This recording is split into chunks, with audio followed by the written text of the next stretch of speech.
Today we're just doing a quick install just to show basically how we install the glass, and also another thing is basically how we wire the glass up.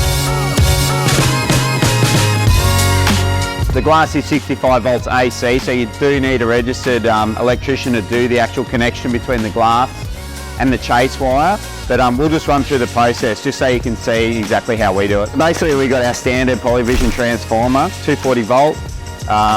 Transforming or changing it into 65 volts AC. This is what comes with our standard POLYVISION panel. This is actually how our transformers will come in a box.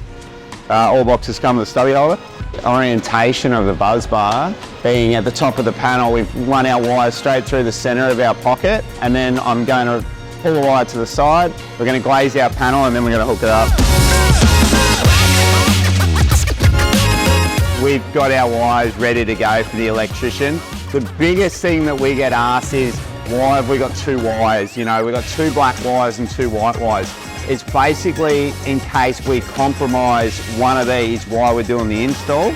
So these wires stay together, and then same as these. So treat these as one each. The panel's not polarity sensitive.